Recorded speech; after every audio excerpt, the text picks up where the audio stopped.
Hey guys, and welcome back. So this week we're finally off the Space Marine kick. We're on to Chaos Space Marines, which is, not the same, at least not the way I'm painting them. So that'll be, a nice change. I'm still doing the last character, the Chaplain, and he's come up really nice, just doing the bone, all the little details, and then that'll complete all the characters for that army. And then we begin on this this Nurgle kick. So I've got the remaining units to complete my 2,000 points. Got the Demon Prince there, the Surgeon, the Blightspawn, the Death Shroud. And so yeah, just started off with the base armor. So it's like a blue-green kind of aquatic color. And you can see here how it turns out. But yeah, what I've noticed is, although I like it, I think it needs a little bit more Nurglification. It's a little too clean. So this Space Marine hero here is part of a little tutorial that I'm doing, which will show how I go about going back through the whole army and essentially just adding that grunge and that extra layer of painted detail, which isn't something I normally do, or most people normally don't go back and repaint an army or do that, or maybe they do, I don't know, but I certainly don't. So once I'm done with an army, I'm done with it. But this time around I'm going to try to just add a little bit extra, so using contrast paints and a few other little techniques just to add another layer of detail, which won't take very long per model, but will definitely help push the color a little bit in the definition, because the colors sort of come out a little bit flat-ish. I don't know, it just needs a little bit more contrast in the panels from dark to light, and that will help just make them readable more on the battlefield when you're like, a couple of feet away from them. So I think that'll be really fun to just have a go at. So that'll be this week. I'll be starting to do that. You'll see a little bit of that finish there. I'll be playing around with this, getting him up to speed, and we'll do some tests on their panels, which I'll probably show on this hobby vlog before I do the final painting tutorial for that one. So that'll be really cool. So yeah, this is the beginning of the week. I just wanted to bring you in and see where I'm at. And that's yeah, pretty much it. So hopefully during the week I'll be able to get onto that armor, and I'll show how I'm doing that. And the Demon Prince will be next up after the Chaplains. I'm going to work on him pretty much solo and try to get the Demon Prince out of the way. And then sometime next week probably we'll do that painting tutorial, and I'll get this Space Marine hero done. And that's exciting because it's going in like real time and linear time. I don't know how it's going to go yet. As I say in the beginning of that, which isn't out yet, but you'll see it. Yeah, I'm not actually sure how that's actually going to go. It's going to be a learning process for both, so the viewer and me. So that's kind of like a nice fun thing to try. So yeah, otherwise that's pretty much it for the beginning of the week. I'll be back later with more. So yeah, I'll catch you soon, guys. Okay, I'm back. So, what's been happening? Well, it doesn't look like much has been happening, but I assure you things have been going down. So, what do we have on offer today? Yeah, so I managed to get the Chaplain all done. There's a pic of him on Instagram if you want to check that out. But yeah, he came out really cool. Yeah, I'm really happy with him. All the little purity seals are done, all the writing, well, not really writing, but all that stuff. Yeah, he came out really cool.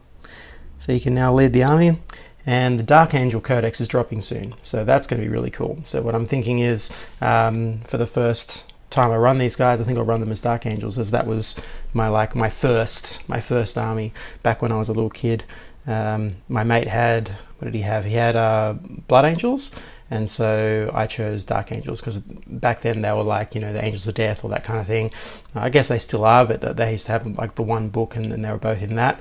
And yeah, and I liked green better than red, so I painted green. And they have been my armies for so long.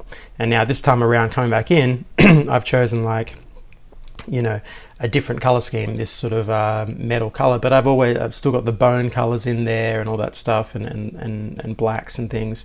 So they could be a successor chapter. Just it's a lot faster to do this metal color scheme, that's for sure. But yeah, I can't wait for that. I think that's dropping this weekend or something. So yeah, that'll be really fun. So I've got like two, and it looks like it's really powerful. So I've got like 2 decent codexes for the first time in my whole hobby life. The armies that I collect are actually strong. I think everyone has experienced this. You go through like generations of the game that your list is like trash for like so long, and then like one day the codex comes out and it's decent, and it's like a game changer. Like everything changes. Your games are so much more interesting. It's not that it's powerful, it's just that the units will do something. You know what I mean? Like that's one of the biggest things, like trying to get the whole codex, all the units in there to actually work and be enjoyable to play.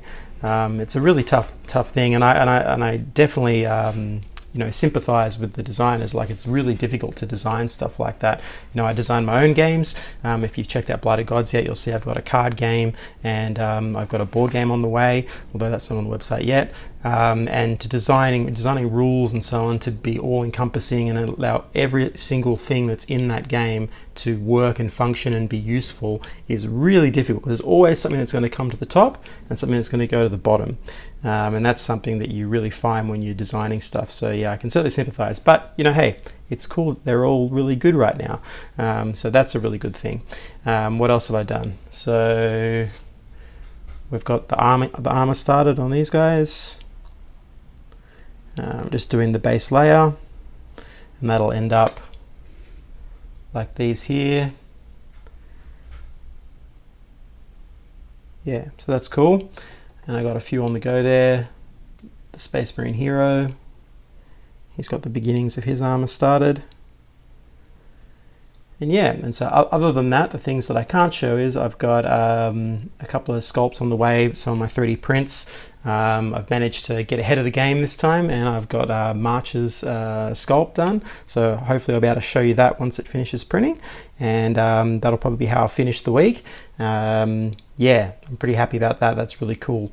I've already had people downloading it, which is great. Incidentally, if you haven't, just go to blightedgods.net/store, and I've got a free STL download right now for the month of February, and I also have my other one, which is staying as free, the Kagal the Ghoul, and you can download him as well. So technically there's 2 that you can download, and yeah, I'm really excited about it. That's really cool that it's actually working and people are going there and enjoying it. That's cool. So I've started the next one and the one after that, so the goal is to get ahead of it so that I can do other projects in between while those things release. But anyway, that's just a little ramble there.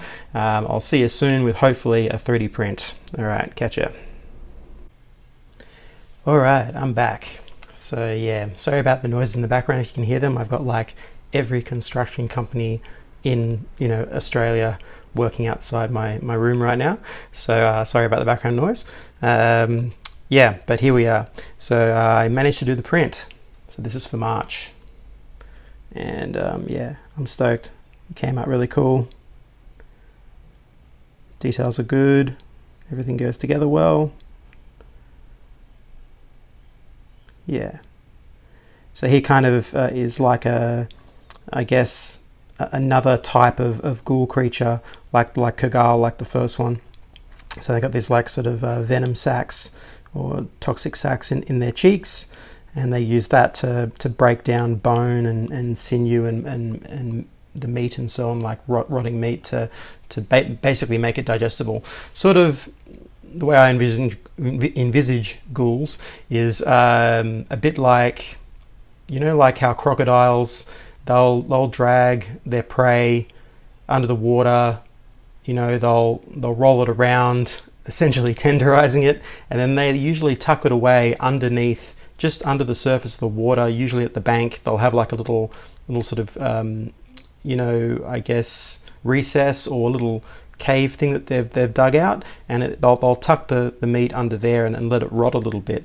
And I kind of feel like that's the same thing with these ghouls that I do for my Blighted Gods thing. They will the traditional thing about ghouls is that they live in graveyards and all that kind of stuff. And so, yeah, these ghouls, they don't feed on live, they don't eat like fresh meat. They need it to be rotting. And so, they'll either put them in the ground or put the bodies in the ground, or they'll do different things. And so for these kind of live in the caves, and they'll use these venom sacs to slowly, rot the food. Obviously, it helps when they're catching it because they can use the toxin to paralyze the victim, but also they use it to slowly digest everything. So, I think it's like a cool, interesting little idea and a little bit of a twist on standard ghoul stuff. But I'm slowly working out those concepts as we go. But yeah, so I think now that I've done a couple of these, they're definitely going to be a type of ghoul that exists in the world, and I'm happy to be adding them in. I think it's going to be cool. So they'll appear in the main Blood of Gods game, like the card game and stuff like that as well, which I think will be fun. But for now, they're just a little bust that you can get. So he'll come out in March, but I'll show you more of this as we get closer to March. This is pretty early. It's like a month early, but yeah, since I did him and I was happy and I was excited, I figured, hey, I'll show you. So yeah, so that's it for this week. Yeah, I'll definitely crack on to more of these Death Guard next week. Hopefully get something done. Still deciding on my little painting tutorial for the Space Marine hero there. I'm not sure yet how far I'm going to go with that, or whether I will in fact go back and paint everything. I've been thinking about it and I'm not quite sure yet, but we'll see. I'll do some tests and we'll see, and maybe I'll bring out a little tutorial on how to tackle the problem of repainting an army. I don't know if I really want to tackle that right now, but we'll see. I'm sort of second guessing myself, but apart from that, everything's good. I hope you guys are all having a good hobby week, and yeah, I'll catch you on the next one, I guess. Yeah, have a great week, and I'll see you next time. All right, bye bye.